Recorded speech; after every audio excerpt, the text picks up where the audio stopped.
Hey, how's it going, guys? My name is Josué Costa, and the title of my persuasive speech is I'll Start Tomorrow. Okay, so imagine this. It's the first day of class, and your professor is giving you guys instructions on how to complete a 10-page research paper due at the end of the semester. And so you don't feel very rushed or with a lot of nerves or stress to complete it, because you figure that there's a lot of time to go until you have to turn it in. So now let's fast forward to 3 months to the due date of the assignment, and you actually find yourself at midnight Googling how to get rich without a degree because you haven't even started writing your paper. If you find this scenario in any way familiar, then you are what we call a procrastinator. Procrastination, the definition of procrastination is basically the action of delaying or postponing something. Simply put, it's basically pushing something off until the last minute. We all procrastinate, every single one of us.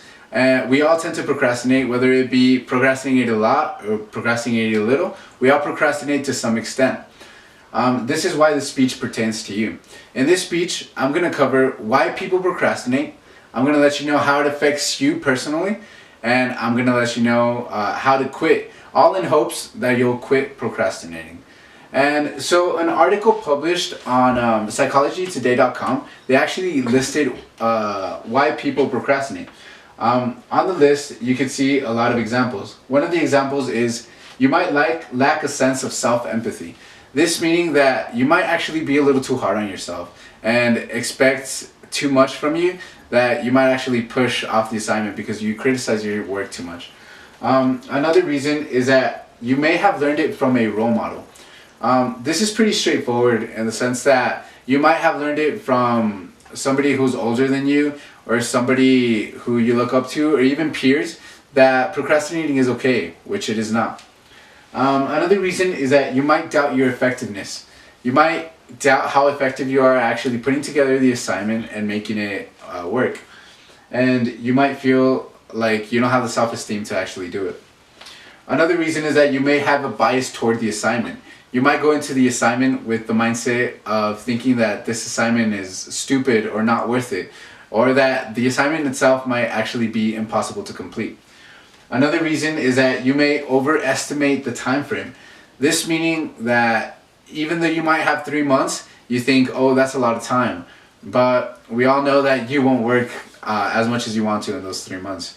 When you overestimate your time frame, you think that you have more time than what you actually do. Another reason is that you choose to watch one more episode. What I mean by this is that you indulge in things and recreational things that interest you more than the assignment, and you put off the assignment in order to satisfy your own needs and your own wants. Another reason is that you might be a perfectionist. And we all know that when you're a perfectionist, you want everything to be spotless and perfect. But we all know that when doing an assignment or anything you do in life, it's impossible to do it perfectly. Another reason is that you may suffer from an impairing medical condition. This meaning that you may actually suffer from something beyond that of psychology, that you might actually feel down, like maybe you might have depression or anxiety, and it may not physically allow you to complete the assignment. Another reason is that you choose to avoid discomfort. For this reason, you push anything that's uncomfortable to the side, and just because you don't want to deal with it, you don't want to feel that stress. And so we all experience procrastination, as I was saying. And now I'm going to tell you about how it affects you personally. In an article published by blogger Brandon Gale, he actually let us know how it affects you in ways more than academically. One of the ways that procrastination affects you is that it may actually lower your immune system. And it may actually make you more susceptible to colds and the flu and type of stuff.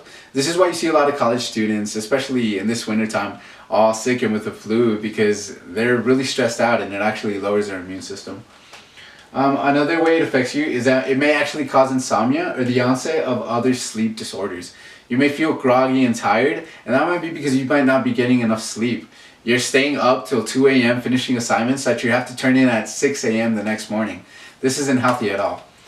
Another reason is that another way it affects you is that it may cause gastrointestinal problems. Painful things like upset stomachs or even stomach ulcers that may actually even send you to the ER, may be caused by procrastination.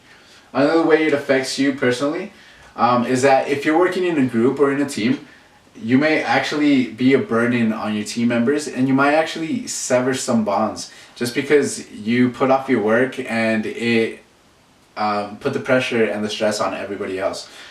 Another reason that you definitely, an evident reason that you shouldn't procrastinate is that you may actually earn an F in your communication class.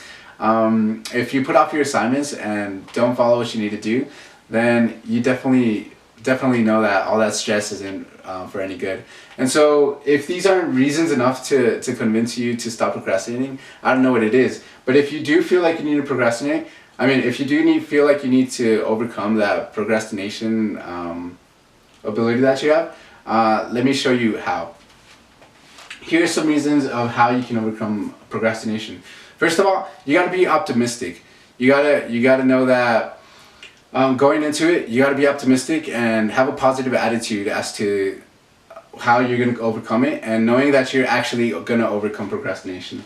Another way of how you can overcome it is you gotta recall your past experiences. Remember a time when you procrastinated and all that stress it caused you. You don't want to feel that ever again. Another way that you can overcome is that you have to have confidence when you're overcoming.